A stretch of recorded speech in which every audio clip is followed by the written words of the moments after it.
One, two, one, two. Hello. Welcome. So this is the How to Get Ahead in the Industry panel. I'm Seamus Haji. Some of you might know me being a DJ producer, run my own label, do a radio show with Brighton, do lots of things. Work with the BMC, also do a bit part-time music business lecturing in a few different places. And I'm going to let the panel introduce themselves to you. We'll start with Sophia. Hi, my name's Sophia. I work for The Weird and the Wonderful.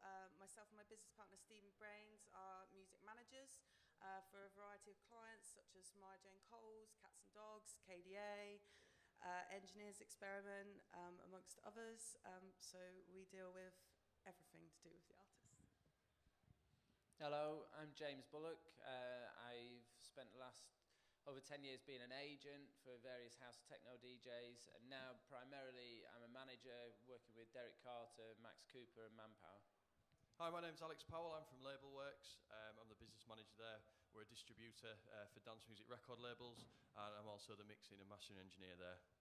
And I'm Jimmy Coultas. I'm the head of content and communication at Skiddle. We sell tickets for Parklife, Creamfields, lots of different clubs, and obviously the Brighton Music Conference as well. Great. So we've got lots of different sort of topics we're going to touch on. And as you can hear, all the panellists work in different fields. I think James is, you said management, and you're also working as a booking agent as well.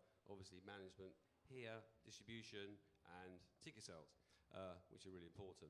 So one thing we're going to look at is talking about, I've got notes here which I'm going to be reading, budding DJ producers. So is it best for them to be self-releasing, going to a record label, trying to sign stuff to lots of different labels? What do we think is the best approach? I'm going to start on this side with Alex. Right, so from a distributor's perspective, and obviously from I was an artist in the past myself, without being blunt about it, I think, you know, for any new artist and DJ and producer to come up, I think it's best to try and get your records signed to other labels before you try and start your own label. Because if you find labels are rejecting your tracks and they're not signing them, it's because they're maybe not tight enough, they're not polished enough, you know, they're not quite there yet. So starting a label up is an easy way to waste a lot of money on, you know, ears that are not interested in listening to the music. Whereas once you start getting some tracks out there, you start getting signed to a few good labels, you start getting a fan base, then, you know, starting your own label at that point is the perfect time to do it. And do you think there's a difference where, you know, I come across this a lot where young people are looking at self-releasing with TuneCore or Bandcamp or somebody like that, compared to yourselves? Yeah, places like Bandcamp are great. I mean, especially if you look at, you know, if you look at the more outside of the electronic sort of world, and you've got rock bands and things like that, it's a great place to set up records and sell records on there, because you can directly send that to your friends and Facebook and things like that without it costing you a lot of money. Whereas when you're doing things through a traditional distributor, you have to have a release schedule where you're going to, you know, release something every month or every 6 weeks. You've got to invest money into promoting the music properly, and you've just got to make it work at the end of the day. Whereas when you're doing it through these outlets where you can just put a track out, you can just release a track. You know, if no one buys it, you've not wasted a lot of money on doing it. You know, if people do buy it, you make all the money and you take the money. So it's definitely a great way to get, you know, the odd track out there if you're starting up with something, rather than going down a traditional distribution route. Okay. So Sophia, from a managerial point of view, what are your opinion with artists wanting to self-release or go with certain labels? I think it kind of depends what sort of artist you want to be. If your main thing is you want to be out there, you want to be a touring DJ, you want that awareness, that's your vibe and that's your goals, then certainly releasing on other labels and doing different things is going to get you those inroads to playing on their stages at different events and getting booked for certain things, and that's a really, really great route. We have one artist, Shailu, who has we set up a little label as our management company, and he's been self-releasing sort of through that label, through AWOL, and he's had some really, really great success, like great radio coverage, and now sort of AWOL and Cobalt have come to us and they want to give us some funding to put towards it. And the bonus of that side of it, because he wants to be more of a album artist, is that he's retaining all of his rights and he's able to, you know, then go for bigger record and publishing deals down the line when he wants to sign an album and do different things like that, and he's more of a live artist. So it kind of depends really sort of what your goals are. You need to think about your end goal in 10 years and kind of work back from that, and that should hopefully give you a route of what you should be doing now.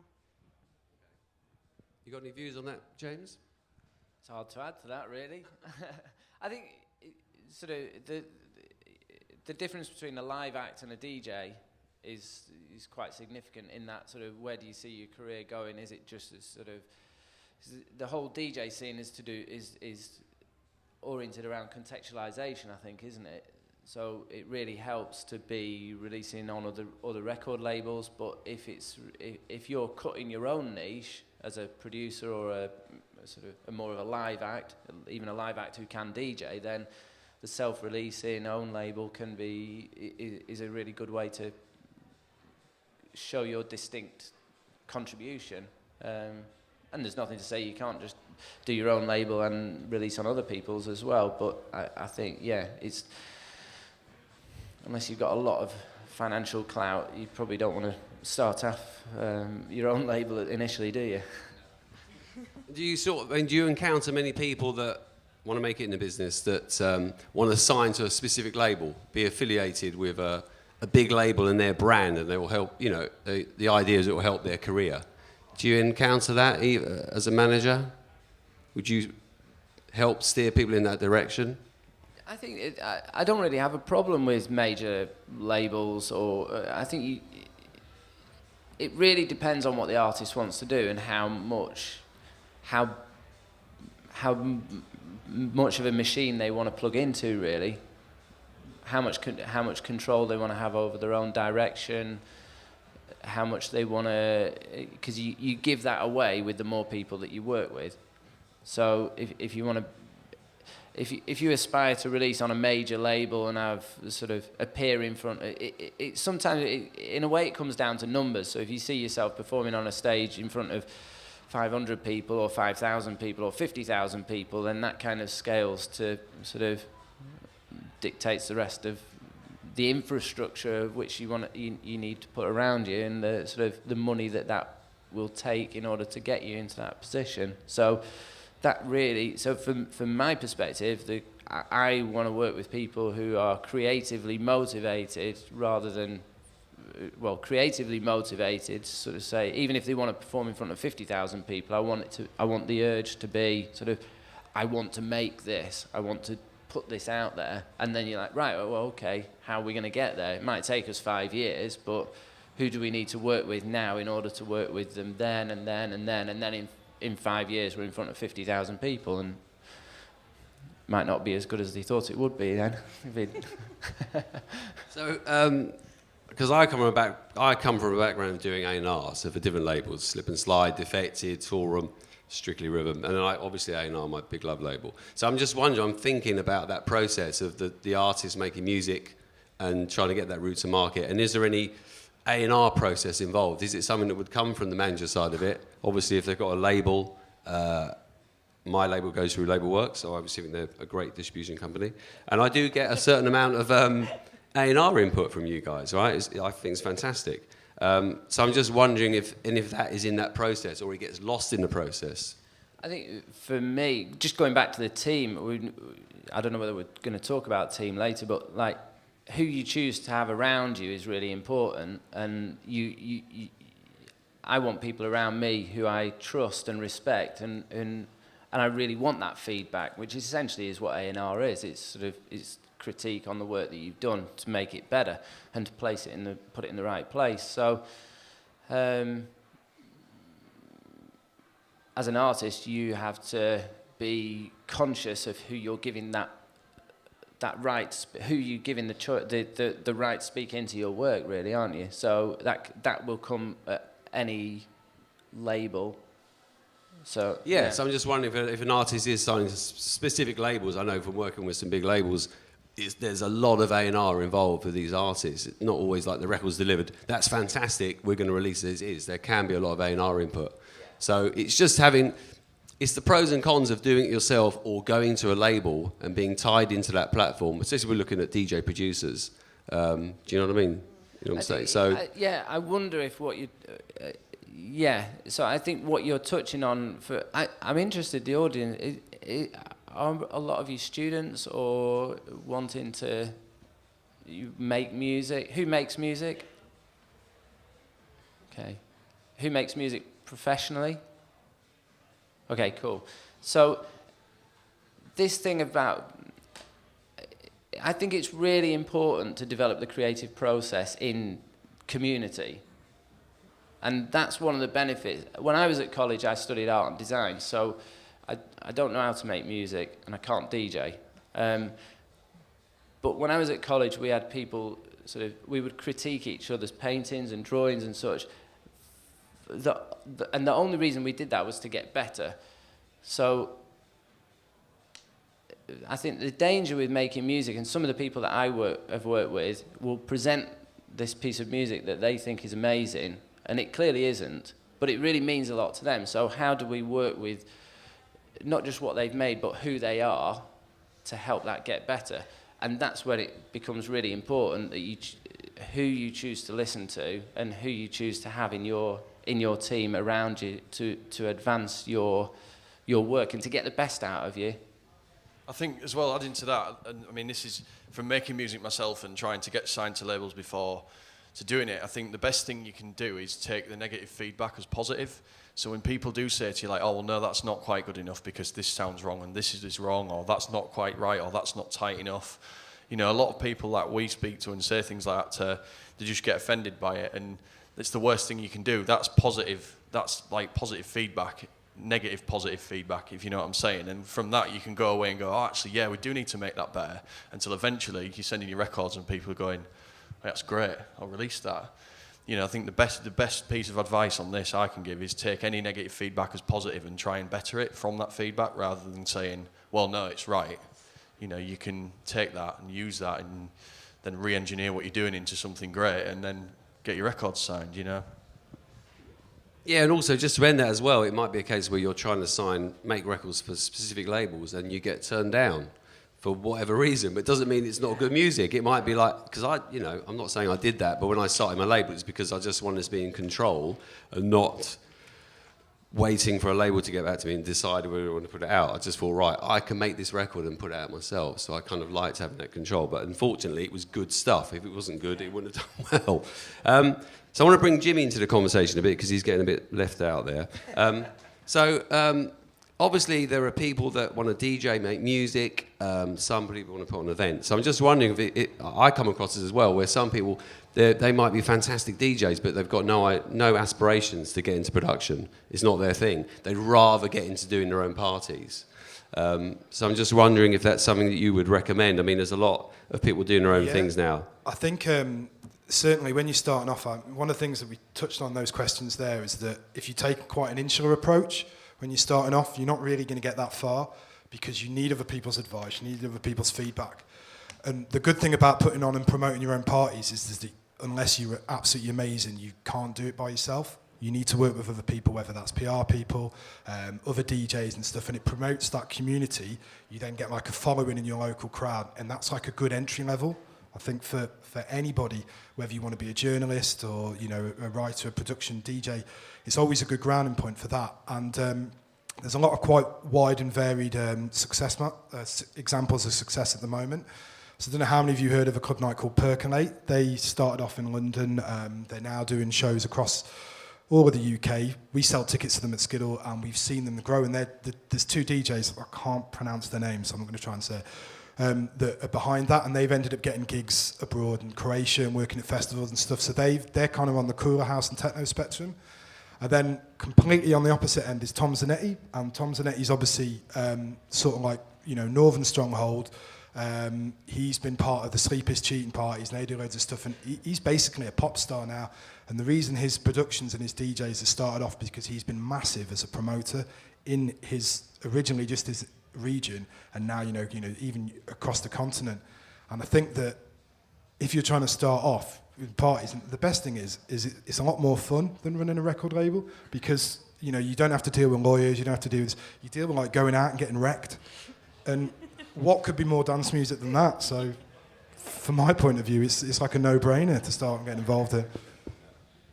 Yeah, so I put on a night last week at Mono, which is like hot new club here, and we sold some tickets on Skiddle. So it's a great platform. What about the likes of Abode? A few years ago I'd never heard of them, and now I don't know a lot about them, but I've heard about them.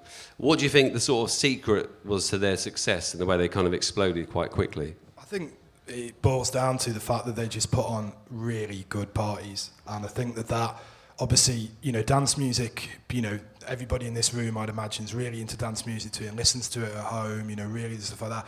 The vast majority of people that encounter dance music is when they go out, it's when they loose at the weekend.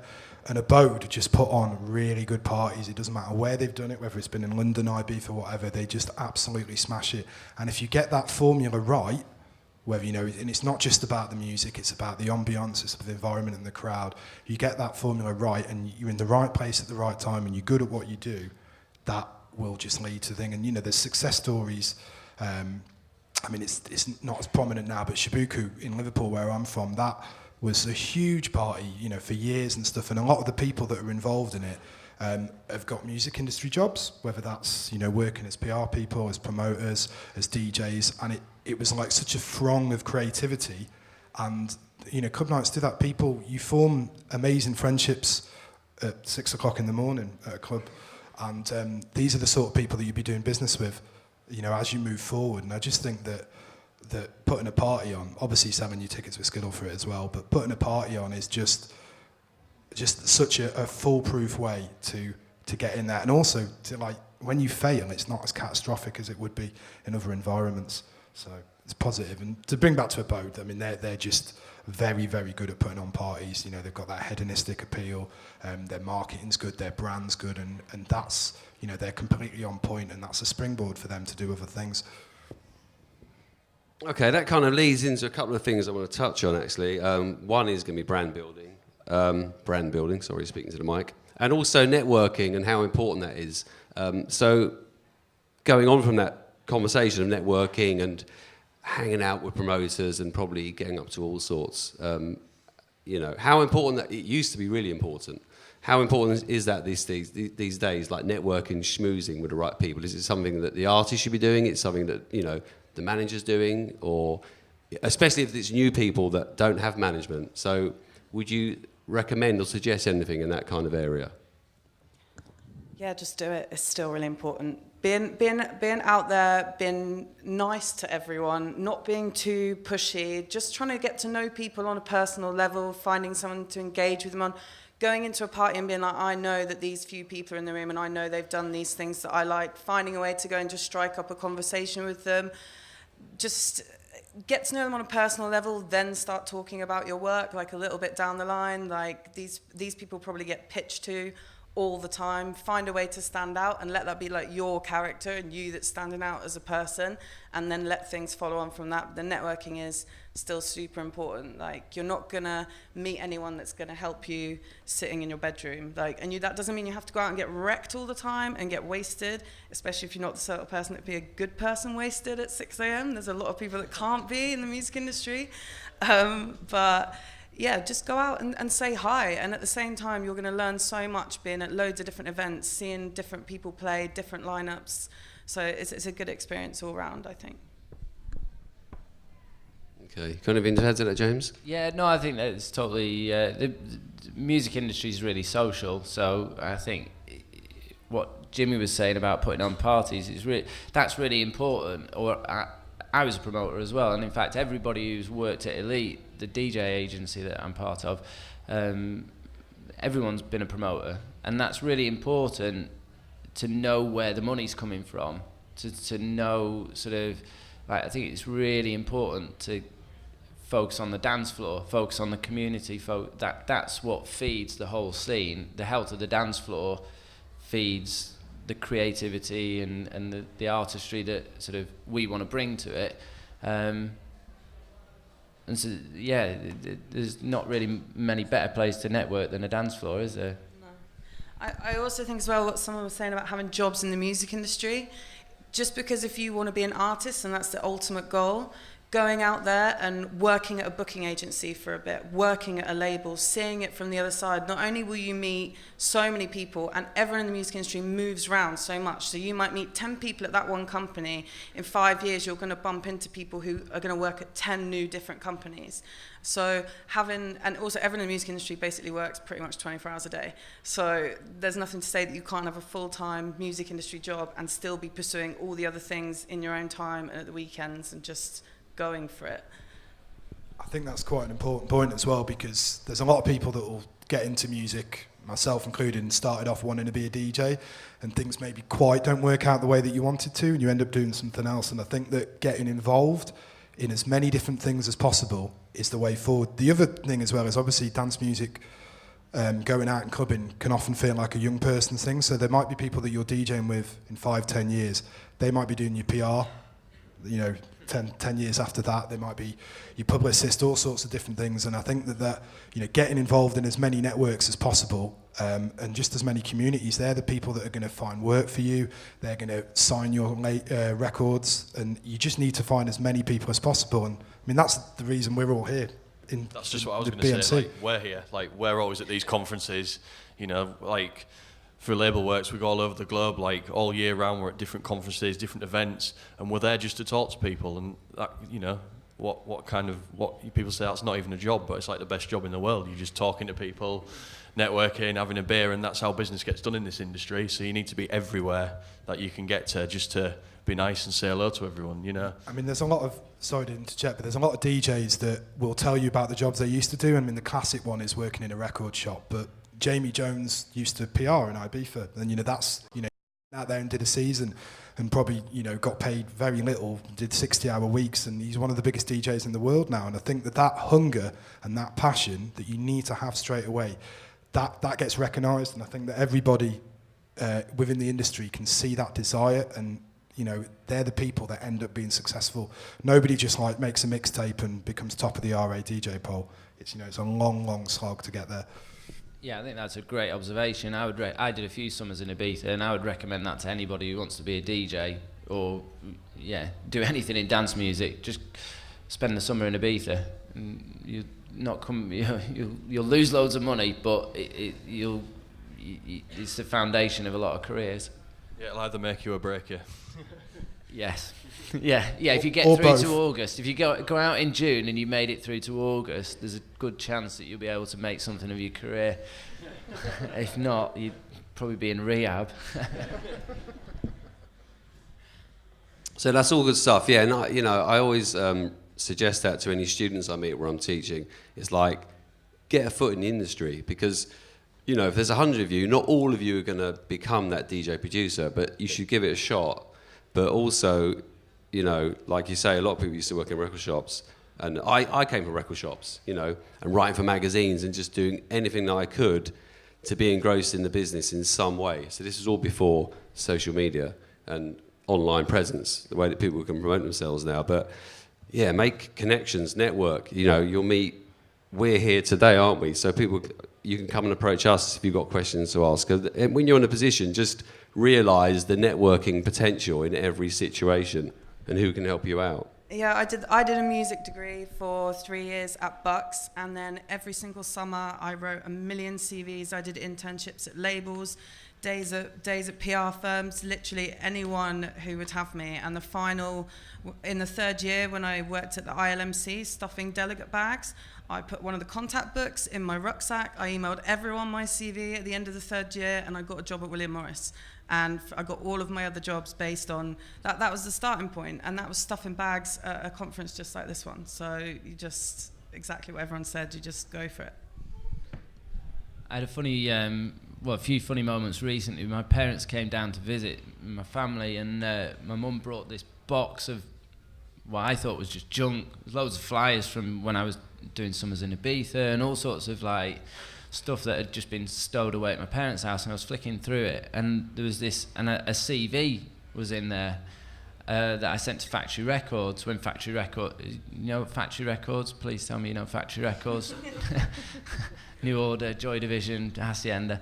And so being from the Northwest as well, this shows how old I am. When I was at college, Factory Records had just been sort of restarted, was going through a resurgence, and I thought, well, there's nowhere cooler to work than Factory Records. So I sent them a CV, but it wasn't. I thought, I know how to do a CV because I've been to college, and college tells you how to do things. I'm pretty sure if I send that CV to Factory Records, it's going to go straight in the bin. So I made this incredible CV. I thought it was incredible, and actually looking back on it the other day, I thought this was pretty cool. I did a good job on that. And I got a letter back from Factory Records saying, we've not got any jobs, but come in and have a chat. And so I went in and had a chat and did my best, and even that in itself, that didn't directly lead to anything, but that experience was, all right, okay, cool, that worked at Factory Records. So if it works at Factory Records, it's probably going to work somewhere else as well. And it was just a little, I'm very grateful for that experience, but it was just having that urge to do something about it. But yeah, you just push that door, oh, it's shut, push that door, oh, it's opened a little bit, right, give it a kick and see what the next door is behind that. So yeah. A lot of it is about persistence. You've got to really be persistent with what you're doing without being pushy. I mean, when I got my job at Label Worx, I had a label with them when they first started out, and got my mastering done through them. And for 3 years, kept emailing them saying, have you got any jobs? Have you got any jobs? Have you got any jobs? And then it got to a point where it was like, oh, we've just employed someone, but we'll get in touch with you. And 6 months later, have you got any jobs? Oh, we've just employed someone else, sorry. And then it was, oh, well, actually, yeah, come in. And like I went in just for like 2 days a week just to do bits from see what I could do, and then that progressed into working there for like half a week, and then it was right, you've got a full-time job now. And then from being at the bottom, filling out spreadsheets, going through metadata, which is the worst thing ever when it comes to record labels, going through stuff like that, and then going through a list of people that I've ever spoke to Label Worx and trying to reach out to them. And I started doing some really boring work, but then like obviously through that I've now progressed, and I come to places like this and speak to people. I still make music, I'm mixing and mastering for people, and that's what the music industry is about. You will start at the bottom somewhere unless you're really, really lucky and you make a hit and end up at the top, but you've got to start at the bottom, be the tea boy, be the coffee boy, a coffee girl, and build your way up. And if you persist like that, you're going to do well at something. You just need to get your foot in the door. Exactly. So I was going to talk a bit about brand building. We sort of spoke a bit about how important that is, online presence, and how people can be strategic with it. So I'm going to start with Jimmy, bring it back into the conversation. Any thoughts on that? Okay, I think building your own brand and it's kind of like your identity is hugely important. And I think, I don't know how old most people are in this room, but if you remember in the 90s, there was very much about, there was a lot of mystique. So people didn't know what records were, you know, they didn't know what the things, and, you know, when Sasha used to go out and play, people would be like thirsting for months and months in advance afterwards, trying to think, you know, what is that record he played? That doesn't happen anymore with the internet. So you need to have like that sort of that personable approach. I mean, if you look at, I'm going to use Jack Master as an example here now. Jack Master's like an amazing DJ, but he doesn't make his own music. And I think a lot of, you know, what he's going to, because his sort of personality comes across in his social media, because he's, you know, he fits in with the, you know, the hedonistic appeal of dance music, that has helped push him as a DJ forward. And he deserves to be where he is in the standard, but it's certainly helped. It's the same if you've got someone like Eats Everything, who is, you know, seems quite easygoing, he's quite funny on his social networks. And all that helps build an image and kind of a brand. And I think that is, if you're a DJ or a producer, that is so important that you can find a way to, you know, imprint your personality, because that's how you stand out. And in like an era of music where a lot of people have the same records, a lot of people have the same sort of music as other people, that you do need to have something that stands you out, and being able to cultivate your own identity, not just in the music that you make in the DJ sets, but in the way that you present it, is absolutely crucial, I think. Yeah, I'd agree with that. I think they're both great examples of people who portray themselves in the industry and do a really, really good job. Maya's a little bit different. Maya, we still work with that mystique element. Like, I don't know if anyone's a fan of her, but you don't know loads and loads and loads about her. You know, her music's great. She doesn't post on social media all the time. It's just what she prefers to do. It's about a true representation of her personality online.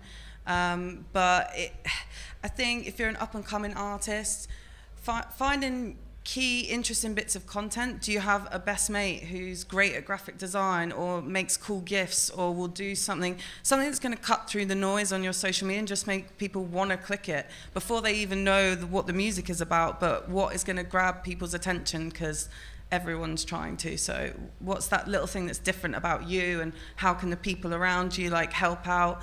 And they can help themselves as well. You can credit them on photos and videos and things and just all help each other out and push each other up. Yeah, that's brilliant. I think as somebody who studied, when I went to university, I studied marketing, so I've like a degree in this stuff. But now I have quite a weird relationship with the whole branding thing. And I think if anybody that I work with said, "Oh, I can't do that because it's not my brand," I think I'd probably resign by the end of the conversation. However, I had an email back and forth with one of the artists I work with this morning, and over a Facebook post, and we've had this T-shirt designed, which has been inspired by a track from his album, so it's very on brand, and it's really cool, and it's limited edition. You can only buy it for another week. And he felt really uncomfortable about posting it on Facebook. I was just like tearing my hair out, thinking, "Come on, it's a limited edition T-shirt. It's about as close. It's like this is as true to what you do as it gets." No, it's not. It's because it's the T-shirt. Let's not get carried away. See, marketing student. But ultimately, what I went back to him was like, "Look, you feel uncomfortable about this. We need to find out what you feel, why you feel uncomfortable about this, and we need you to be aware of what you're sensitive towards." Like that, ultimately, that is his brand. His brand is whatever he's sensitive to. And if he doesn't feel like we should do this, we don't do this. It's like the T-shirt's off. You can't, like, that's cool. Do you know what I mean? So I think we've talked about Abode earlier, which is an amazing brand. I've never been to one of their parties. I've contributed in professionally, but I haven't actually been to any of the parties. That's a great brand. I think when it comes to Jackmaster's great. I mean, Derek Carter, who I work with, is incredible, but he doesn't want a logo. He doesn't want his he doesn't really have a logo. I asked him for promoters ask for press photos to put on there to show who's playing, I guess. And Derek came back, said, if anybody needs a press photo of me, I don't want to play their club. If they need a photo to sell their club, I don't want to play it. I think there's, sorry to one thing, but I think the word brand has quite difficult connotations. I think people think that, you know, if you're building a brand, that it's like, you know, Coca-Cola or Pepsi. And I mean, Sophia, you touched on with Maya Jane Coles, you know, that her being quite withdrawn and that mystique just encapsulates like her music and her personality. That isn't classical branding from a business point of view. That's just her being true to herself. If you look at the big breakout music in the UK over the past like sort of 5 years is grime. And I don't know if people saw Skepta at Coachella. He had like an old school UK phone box on stage with him. And that's on brand because he's been street and, you know, stuff like that. That's not, you know, like a marketing policy or anything like that. And I think, you know, people should look at brand as just following like a value system and building what you are as a person and what you are as an artist. And I think that is, you need to find out how that fits in. I mean, Derek Carter's a classic example. He's one of the funniest people on Twitter, and that's part of his brand. You know, even it's not part of his marketing or anything. It's just part of Derek Carter as a personality and a figure, and it makes him more crucial and more important. And I just think that sometimes brand can have like this, you know, like a dirty word status, and I think or maybe looking at it as more values is probably the best way for you to do so as an artist moving forward. I think this is a bit like the other side of things, but, you know, the things you shouldn't do, which we see a lot of people do, especially artists, is try and be something else that's already out there. You know, that's crucial as well. I mean, the amount of labels who do artwork and artists who send tracks to us and they've just copied Toolroom. And they're like, "Oh yeah, well, you know it's a tech house track then because you've done the Toolroom's artwork." As in like EDM artists, they'll copy things like spinning records and the artists on there. Like, don't do that. That's the last thing to do because you just fall in the sea of everything else. So yeah, be true to yourself and be unique and show yourself rather than thinking, well, that's cool, so we're going to do what they're doing and do the same. And no, you don't stand out for the crowd and you fall into where everyone, into the bit where you don't want to be, basically, you know. The abyss. Great. Okay, so we've got 10 minutes to go, and we can open this up to the floor if you've got any questions for the panel. The chap at the back has got a microphone. If you raise your hand, he'll make his way over to you. At the front here, thanks. Hi there. I think this comes under the umbrella of the subject. I'm a singer and songwriter, and what I find difficult is, and I live in London, is getting gigs where I don't have to bring 70 people. Do you know what I mean? Like, I've yet to find a promoter or venue that will allow me, you know, I'm doing it for free, obviously, of course you do. But you obviously hope that people in the audience are new people who've never heard you. So it's a bit soul-destroying where you bring all your mates and they're the only people in there and the promoter hasn't brought a single other person. Are there ways around that, or do you know any promoters who don't do that? Welcome to our world. That happens at every level of the industry. It's like we even get contracts now for performances where the promoter stipulates in the contract how many times they want your artist to post on social media about their event. I was like, you're crazy. You're the promoter.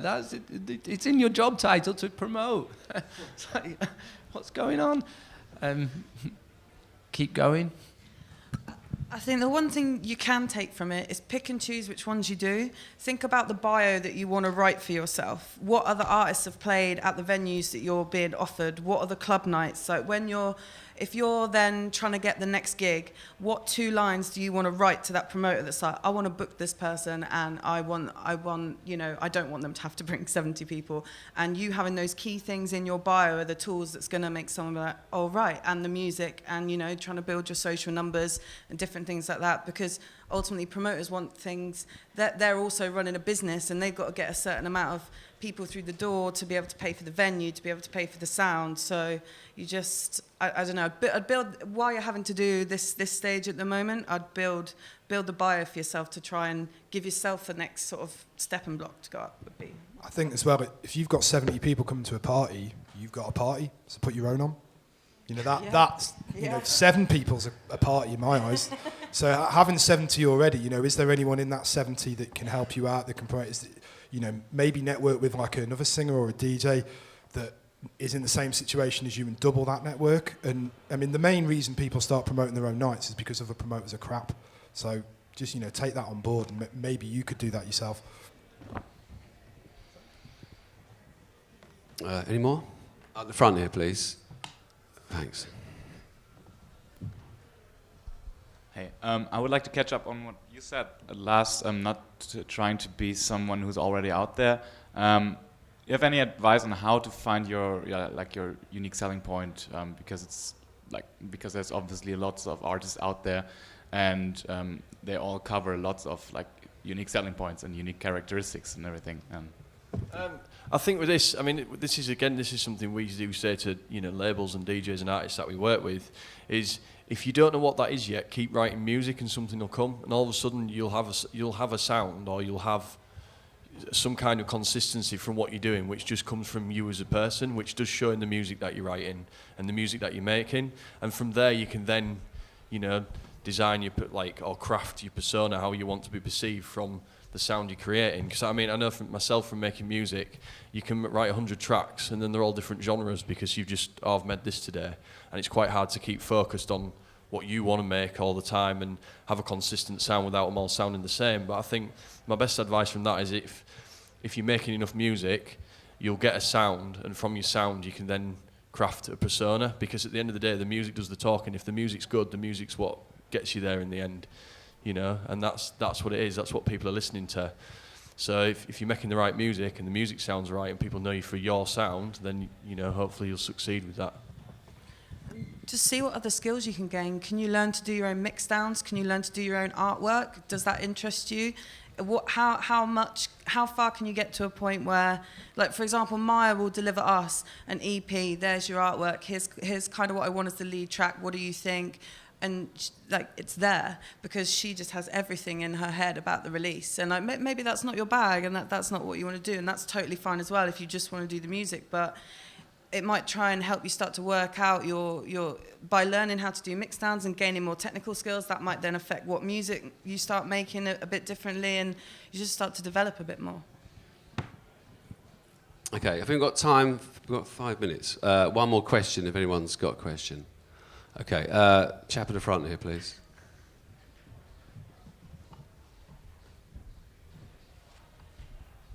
I just wanted to wonder if do they usually have their own kind of promotion and booking agent team, or would you always go external when?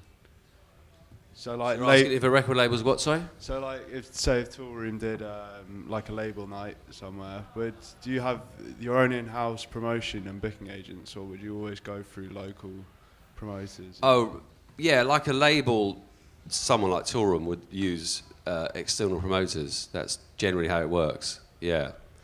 And are you also asking this from the point of view if you're an artist signed to the label? Yeah. Yeah. So if you're an artist signed to the label.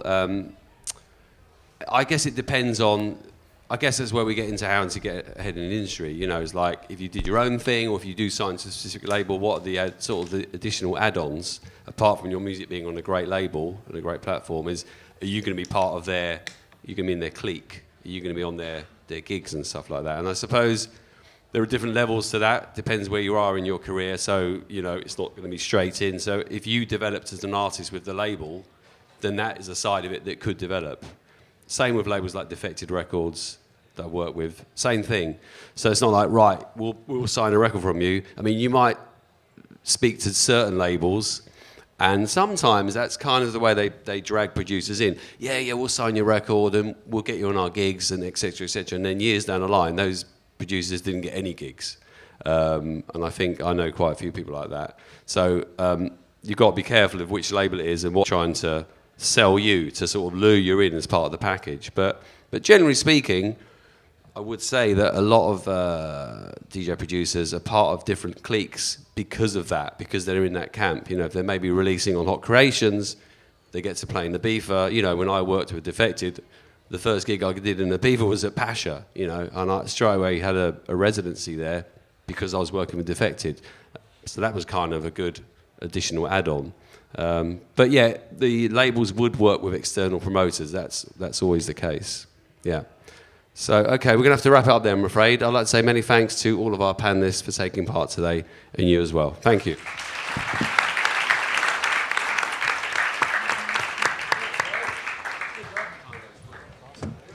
And building what you are as a person and what you are as an artist, and I think that is